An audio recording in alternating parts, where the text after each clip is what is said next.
April 1945, ketika posisi Jepang dalam Perang Dunia Kedua semakin terdesak, sebuah peristiwa penting terjadi di Makassar. Di tengah upaya Jepang mempertahankan pengaruhnya di Indonesia, mereka justru menghadirkan Soekarno, seorang tokoh yang kelak memainkan peran besar dalam mempercepat lahirnya kemerdekaan. Kedatangan Jepang ke Indonesia pada tahun 1942 awalnya disambut dengan sukacita. Mereka dipandang sebagai saudara tua yang akan membebaskan bangsa Indonesia dari penjajahan Belanda. Namun di balik sambutan tersebut, Jepang membawa kepentingan besar, memenangkan Perang Pasifik melawan sekutu. Untuk itu, Jepang tidak hanya mengandalkan kekuatan militer, tetapi juga propaganda dan pendekatan politik. Mereka berupaya menarik simpati rakyat dengan menggandeng tokoh-tokoh nasional. Setelah gerakan 3A gagal menarik dukungan luas, Jepang membentuk organisasi seperti Putra yang melibatkan Soekarno dan Muhammad Hatta. Bagi Jepang, organisasi ini adalah alat mobilisasi massa. Namun bagi para pemimpin nasionalis, ini menjadi kesempatan untuk menanamkan kesadaran kebangsaan dan mempersiapkan rakyat menuju kemerdekaan. Seiring waktu, ketika situasi perang semakin memburuk bagi Jepang, kebijakan mereka menjadi lebih keras dan militeristik. Berbagai organisasi dibentuk, seperti Seinendan, Keibodan, hingga PETA, pembela tanah air. Meski bertujuan mendukung kepentingan Jepang, organisasi-organisasi ini justru menjadi tempat lahirnya pengalaman militer dan kepemimpinan bagi pemuda Indonesia. Dalam kerangka penguasaan wilayah, Jepang membagi Indonesia ke dalam 3 zona militer. Kawasan Indonesia Timur meliputi Sulawesi, Kalimantan, Nusa Tenggara, Maluku, hingga Papua, berada di bawah kendali Angkatan Laut Jepang, Kaigun, dengan pusat di Makassar. Letaknya yang strategis menjadikan kota ini sebagai basis penting untuk mengontrol wilayah timur dan jalur logistik. Pendudukan Jepang di Makassar dimulai pada Februari 1942 ketika pasukan Angkatan Laut Kekaisaran Jepang mendarat di Pantai Barombong pada 8 Februari, disusul pendaratan lanjutan pada 9 Februari. Sejak saat itu, Makassar menjadi pusat pemerintahan militer Jepang di kawasan timur Indonesia. Memasuki tahun 1945, ketika Jepang semakin terdesak, mereka berusaha meyakinkan rakyat Indonesia bahwa kemerdekaan akan segera diberikan. Dalam konteks inilah, Soekarno diundang untuk mengunjungi Makassar pada 26 April hingga 2 Mei 1945. Kedatangannya bukan sekadar kunjungan biasa. Jepang berharap kehadiran Soekarno mampu membangkitkan dukungan rakyat terhadap perang. Namun, bagi Soekarno, ini adalah kesempatan untuk menyebarkan semangat kemerdekaan. Setibanya di Mandai pada 26 April 1945, Soekarno disambut oleh berbagai tokoh penting, termasuk Sam Ratulangi, serta para pemimpin lokal Sulawesi Selatan.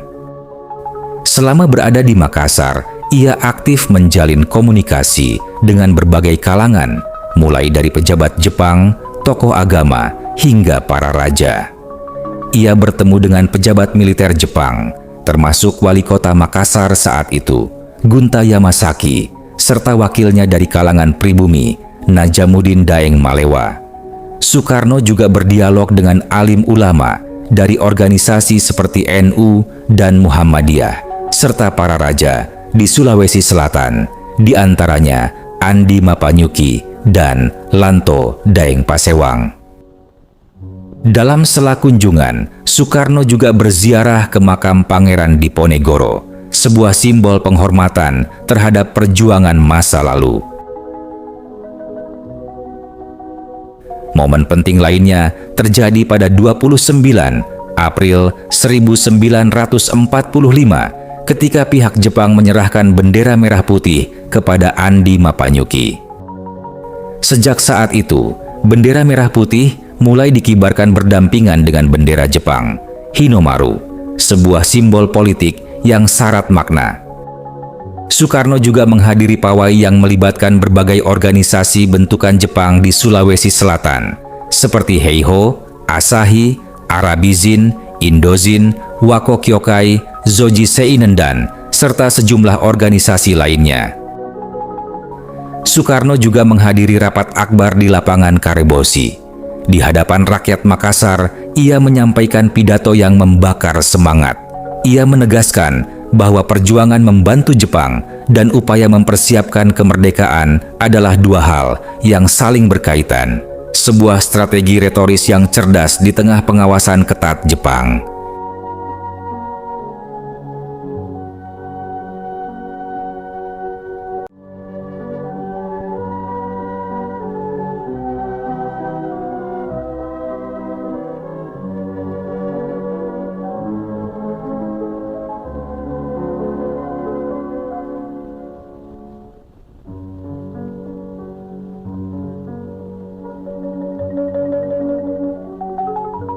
Selain itu, ia turut menyaksikan aktivitas pasukan Heiho di Tangsi Matoanging, sekaligus menunjukkan bagaimana Jepang memobilisasi kekuatan lokal untuk kepentingan perang.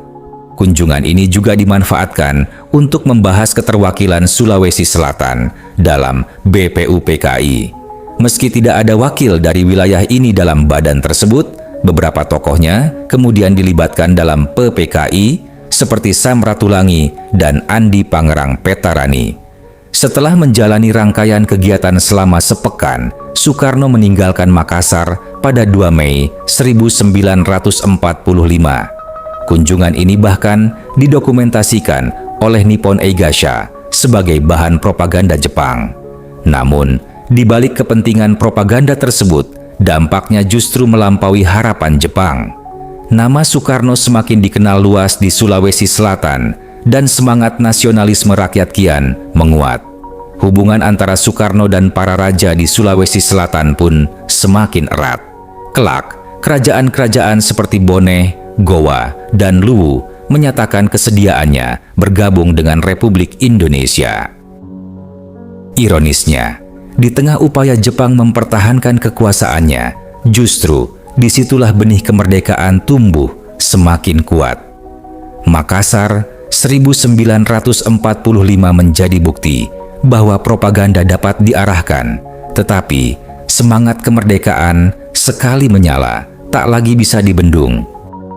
Selain di Sulawesi, kegiatan serupa juga diselenggarakan di berbagai daerah lain seperti Kalimantan, Sumatera, Bali, dan Madura.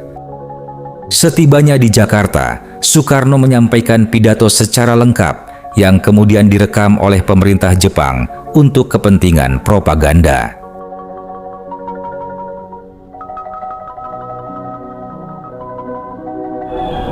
Pada hari mulia Tenshosetsu yang baru lalu, maka rakyat Indonesia yang berdiam di daerah pemerintahan Kaigun mendapat kebahagiaan yang amat besar.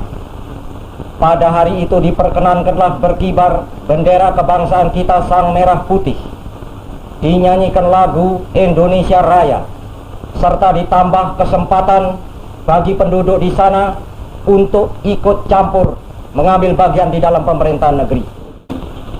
Dengan bantuan Mensefu serta Jawa Gunsei Kanbu, maka saya dari tanggal 26 April sampai tanggal 2 Mei yang baru lalu berada di Sulawesi untuk memberi bantuan kepada usaha peperangan dan persiapan Indonesia Merdeka. Rakyat Indonesia di daerah Kaigun telah insaf seinsaf-insafnya bahwa dua usaha ini tidak dapat dipisahkan satu dari yang lain. Perang yaitu merdeka, merdeka yaitu perang. Juga di sana saya gemblengkan di dalam hati sanubari rakyat bahwa kewajiban kita bukan hanya mencapai Indonesia merdeka selekas mungkin, tetapi memiliki Indonesia merdeka itu buat selama-lamanya. Syarat mutlak untuk memiliki Indonesia merdeka buat selama-lamanya ialah lenyapnya, hancur leburnya imperialisme Inggris, Amerika, Belanda dari benua Asia. Karena itu, marilah kita berjuang mati-matian untuk menyusun negara Indonesia yang merdeka, serta dengan perjuangan mati-matian menghancur leburkan pihak sekutu. Dan marilah kita, seluruh rakyat Indonesia di segenap kepulauan Indonesia, marilah kita bersatu. Indonesia merdeka adalah Indonesia bersatu. Karena bersatu, Indonesia menjadi kuat. Karena kuat, Indonesia menjadi merdeka. Karena merdeka, Indonesia masuk menjadi anggota yang sejati dalam kekeluargaan Asia Timur Raya. Sehidup semati dengan Dainipon sebelum Indonesia merdeka, tetap sehidup semati dengan Dainipon sesudah Indonesia merdeka. Keinsafan ini menyala-nyala benar di dalam dadanya pemuda-pemuda di Makassar. Ratusan dari mereka menjadi prajurit-prajurit Kaigun Heho. Bahkan ratusan pula masuk di dalam Teisintai, yaitu barisan berani mati. Semboyan yang disusun oleh sidang Juo Sangin yang ketujuh, yaitu semboyan merdeka atau mati, telah berkobar-kobar pula di dalam jiwa pemuda-pemuda itu. Mereka pun bersumpah, lebih baik hancur lebur binasa lenyap dari muka bumi daripada dijajah kembali. Melihat semangat yang demikian itu, keinsafan saya kepada keteguhan Indonesia merdeka menjadilah kuat sekuat-kuatnya. Bangsa yang pemuda-pemudanya bersumpah merdeka atau mati pasti akan mengalami hari kemudian yang hilang gemilang. Lihatlah pemuda-pemuda Dainipon. Meskipun Amerika dan Inggris menumpahkan segenap tenaganya dan segenap kepuasannya kepada Dainipon Teguku, maka selama Dainipon Teguku mempunyai pemuda-pemuda kami kade Togobes Koge Gitai, Dainipon Teguku tidak akan tenggelam, tetapi akan tetap berdiri buat selama-lamanya.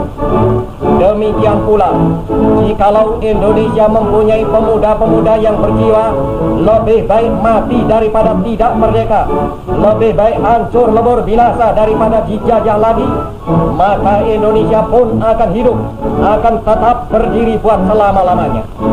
Sekali lagi saya berseru, marilah berjuang, marilah bersatu, marilah kuat, marilah merdeka, kekal, abadi, buat selama-lamanya.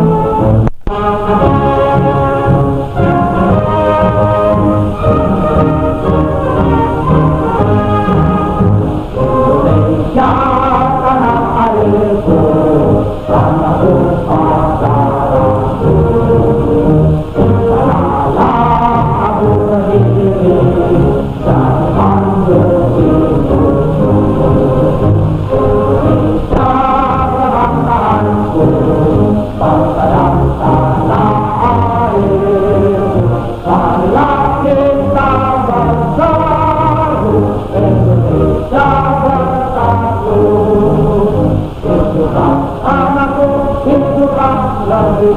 Bangsaku, rakyatku semuanya, bangunlah jiwanya, bangunlah badannya untuk Indonesia.